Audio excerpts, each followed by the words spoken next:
ఇప్పుడక్కడ credit war నడుస్తోంది. ఫలితం ఎవరికి దక్కాలి అన్న దానిపై చర్చ జోరుగా సాగుతోంది. పోరాటం చేసిన తమకే ఆ క్రెడిట్ అని ఓ పక్షం అంటుంటే, లేదు కర్తలం తాము కాబట్టి ఫలితం కూడా తమదే అంటూ మరో పార్టీ క్లెయిమ్ చేస్తోంది. మొత్తం మీద తమకంటే తమకే క్రెడిట్ దక్కాలని పోటాపోటీ ప్రచారం చేసుకుంటున్నాయి రెండు పార్టీలు. అసలు వారి సిగపట్లు దేనికోసమో మీరే చూడండి. సంగారెడ్డి జిల్లా కేంద్రంలో ప్రభుత్వ మెడికల్ కాలేజీ ఏర్పాటు అంశంపై ఇటీవల శాసనసభ చర్చల్లో సీఎం కేసీఆర్ క్లారిటీ ఇచ్చారు.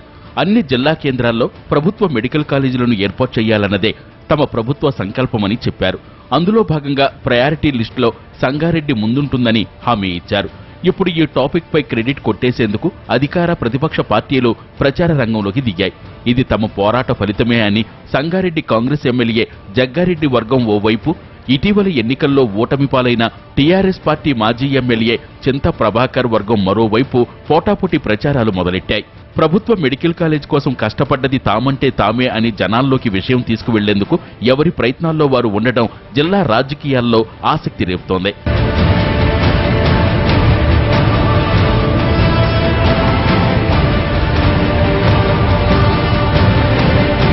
నిజానికి సంగారెడ్డిలో ప్రభుత్వ ఆధ్వర్యంలో మెడికల్ కాలేజీ ఏర్పాటన్నది దశాబ్దాల నాటి డిమాండ్. ఉమ్మడి రాష్ట్రంలో సీఎం కిరణ్ కుమార్ రెడ్డి హయాంలో అప్పటి కాంగ్రెస్ ఎమ్మెల్యే జగ్గారెడ్డి ఆధ్వర్యంలో దీనికి సంబంధించి కొంత పేపర్ వర్క్ జరిగింది. అయితే 2014లో టీఆర్ఎస్ అధికారంలోకి వచ్చాక సిద్దిపేటలో ప్రభుత్వ మెడికల్ కాలేజీ ఏర్పాటు చేశారు. దాంతో సంగారెడ్డికి రావాల్సిన కాలేజీను సిద్దిపేటకు తరలించుకుపోయారని జగ్గారెడ్డి ఆరోపిస్తూ వచ్చారు. 2014లో ఆయన సంగారెడ్డి స్థానం నుంచి ఓటమి పాలవ్వడంతో ఆయనకు మెడికల్ కాలేజీ తరలింపు ఒక పోరాట అంశం అయ్యింది.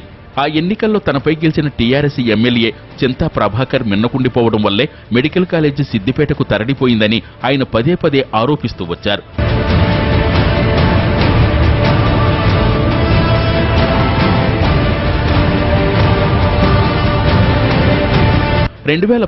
ఎన్నికలు దగ్గరపడ్డ సమయంలో సంగారెడ్డిలో ప్రభుత్వ మెడికల్ కాలేజీ ఏర్పాటు అంశంపై మరోమారు తెరపైకొచ్చింది. జగ్గారెడ్డి మరోమారు ఈ అంశాన్ని భుజానికెత్తుకుని ప్రభుత్వ వైఫల్యంగా ఫోకస్ చేశారు.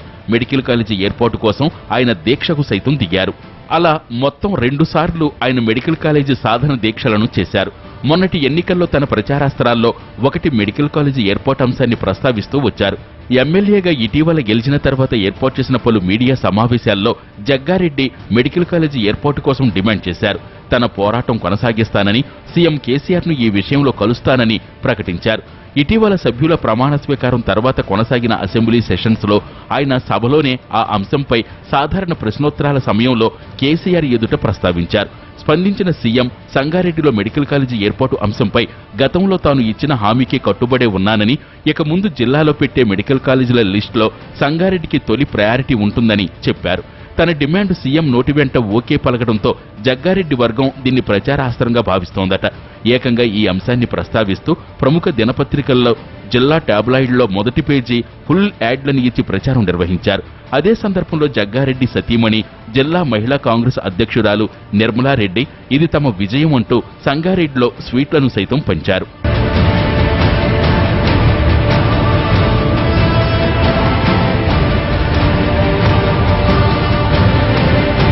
జగ్గారెడ్డి వర్గం సాగిస్తున్న ప్రచారంపై అధికార టీఆర్ఎస్ మాజీ ఎమ్మెల్యే చింతా ప్రభాకర్ వర్గీయులు గుస్సా అవుతున్నారట. నిజానికి సంగారెడ్డిలో మెడికల్ కాలేజీ ఏర్పాటుపై సీఎంతో ఎన్నికల ప్రచారంలో భాగంగా హామీ ఇచ్చింది తామని, జగ్గారెడ్డి దీనికోసం చేసిందేమీ లేదని సోషల్ మీడియాలో కౌంటర్ ప్రచారానికి దిగారు. గతంలో తానిచ్చిన హామీనే సీఎం అమలు చేసేందుకు సంసిద్ధత వ్యక్తం చేశారని, దాన్ని మసిపూసి మారేడికాయ చేసి తమ విజయంగా జగ్గారెడ్డి వర్గం ప్రచారం చేసుకుంటోందని ఆరోపిస్తున్నారు. ఏదేమైనా దీర్ఘకాల డిమాండ్గా ఉన్న సంగారెడ్డి ప్రభుత్వ మెడికల్ కాలేజీపై ఓ క్లారిటీ రావడంపై జిల్లావాసులు మాత్రం ఆనందం వ్యక్తం చేస్తున్నారు. పార్టీల క్రెడిట్ గోలను పక్కన పెట్టి క్రెడిట్ ఎవరికి దక్కినా ప్రభుత్వ ఆధ్వర్యంలో మెడికల్ కాలేజీ వల్ల సంగారెడ్డితో పాటు చుట్టుపక్కల ప్రాంతాల సామాన్యులకు ఆధునిక వైద్య సేవలు అందుబాటులోకి రానుండటం పట్ల హర్షం వ్యక్తమవుతోంది.